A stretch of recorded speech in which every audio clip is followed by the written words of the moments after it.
So older adults with depression um, can respond appropriately with treatment. Treatment as in, let's find the problem and get rid of it. You know what I'm saying? If they're sad about not having purpose, let's give them purpose. Let's give them a routine daily. Let's give them a task to do on a daily basis. One important thing to do when it comes to dealing with older adults is making sure that you don't take away their daily chores and what they're supposed to be doing on a daily basis. They gotta brush their hair, let them brush their hair. They need to brush their teeth, let them brush their teeth. All these things give you purpose in life. When you take away certain things, you decrease their quality of life, which we're not trying to do here. It says here, initial management involves evaluation of the patient's medication regimen and eliminating or changing any medications that contribute to depression. So there are medications that heighten depression.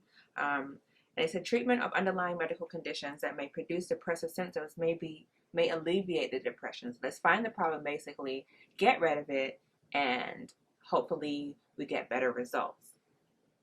They say for mild depression, you don't have to use drugs or any of that. You can actually go towards just lifestyle changes. Maybe get them to exercise, brighten up the lights, wear bright colors, increasing people to people interactions, and then be social. What else? Cognitive therapy, as in maybe you want them to read, do some problem solving, things of that nature. And then also reminiscence therapy, because when you reminisce, oh, it's so good for the soul. It feels good, and it does increase the serotonin levels and make you feel good, therefore decreasing depression levels and getting great results there. So there are many ways to battle depression. Mild, of course, you can change lifestyle and incorporate things that will increase those feel-good hormones. Exercise, reading, socializing, dancing, music, all these things increase serotonin levels. But if they have major depression, you might have to move towards antidepressants and short-term psychotherapy, particularly in combination together.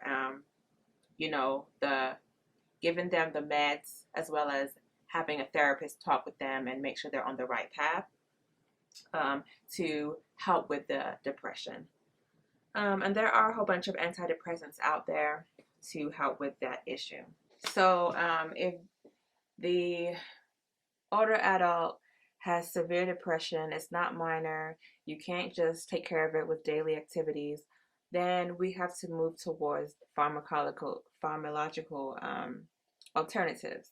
So with that being said, if we do take that route, we have to be careful because, like we know, there can be drug and drug interactions when it comes to that. So as a nurse, we have to be aware that these antidepressant medications can have anticholinergic, cardiac, and orthostatic adverse effects, okay? And therefore, they got to be careful when standing. Stand slowly because it can mess with their blood pressure. And then they could be at risk for falls. And so we need to make sure we avoid medication toxicity and be educated and educate them about how long the drug takes to work. So it may take 4 to 6 weeks instead of instantly. So they need to be aware of those things so they know that, the time frame that it takes. So good patient education is needed to make sure they understand how long the effects will last and how quick the drug will work. And during this period, us nurses should offer support. We should encourage and then just give strategies to maintain safety, orthostatic hypotension, move them slowly when you change positions, and then, make sure they drink a lot of fluids, adequate hydration. All right, so substance abuse. Now, what older person do you know is drinking? I don't think too many, but catch this. So I'm reading here and it says, substance abuse caused by misuse of alcohol and drugs may be related to depression. Okay, we know that. But then it says here, No, it says 36% of adults 65 of age and older report that they are current drinkers. So these, older people are drinking, you know.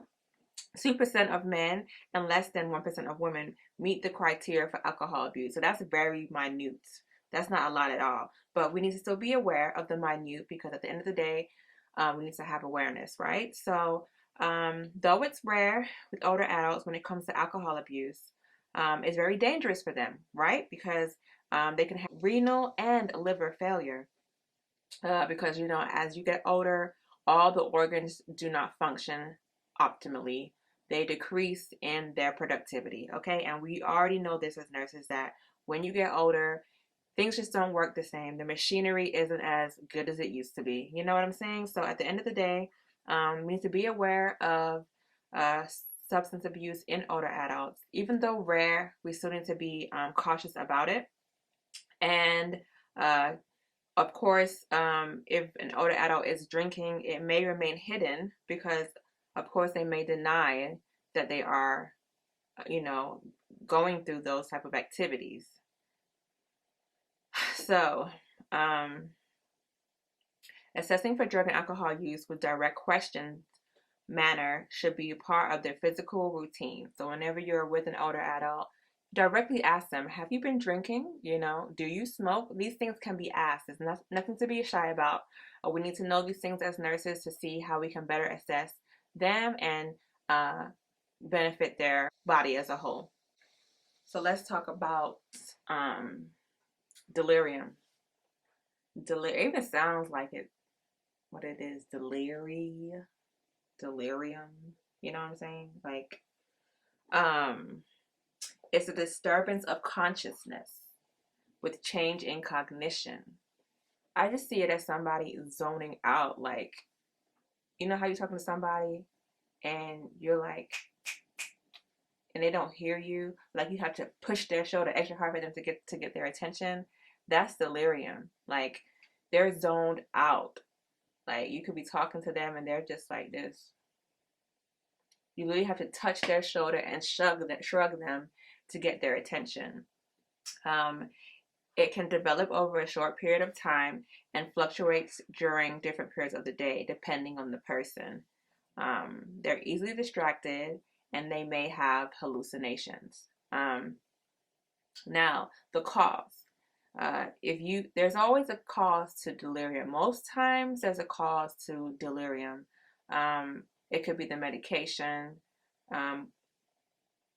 Usually from identifying the physiologic, metabolic, cerebral disturbance or disease, or from drug intoxication or withdrawals, we can take care of the actual problem, which is delirium. So basically, if it could be a drug causing it, it could be um, sensory overload, sensory deprivation. What else? Metabolic, so what they're eating, these things can cause them to have delirium. So if you treat that problem, then the symptoms will go away.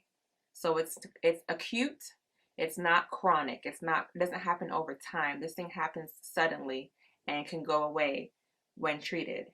Treatment and prognosis.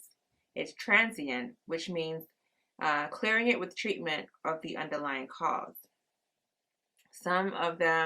Some people who you can like put some people to sleep that are experiencing delirium if they're interfering with, like, let's say they're taking drugs or whatnot and they need these drugs to survive. Like that's necessary, but they have delirium and they're wilding out. Like they can be sedated in order to keep continually giving them their drugs and taking care of the problem that needs to be taken care of. So what's causing delirium, but you still need to give them the drugs because it's best for what they need. So in order to find it, you're gonna have to do lab tests and to find out what the cause may be. So I wrote some notes here about delirium. It's also called acute confusional state. It begins with your disorientation, and if it's not recognized and treated, it can progress to a level of consciousness uh, zoning out, basically. Irreversible brain damage and sometimes death. Like, that's crazy. I didn't even know that. It's a major complication for hospitals. It's a major complication for hospitalized older adults, costing the U.S. system $7 billion. So this is common. So we need to be aware of this situation here because it's not something that is not common. This can happen.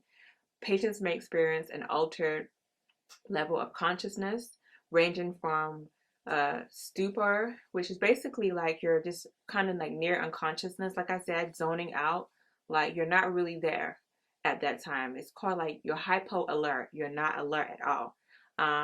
And then it could be excessive, and they can be hyper alert and be like fidgety and like ready to go and just like hyperactive. So it's the extremes of both realms, basically. Extreme of hypoactivity and extreme of hyperactivity. And it can be mixed, it can be both.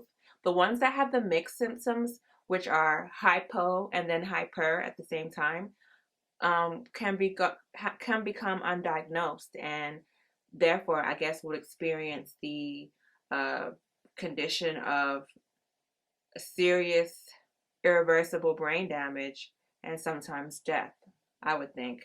Um, but at the end of the day, recognition of delirium can also be complicated in patients with mixed disorders, okay?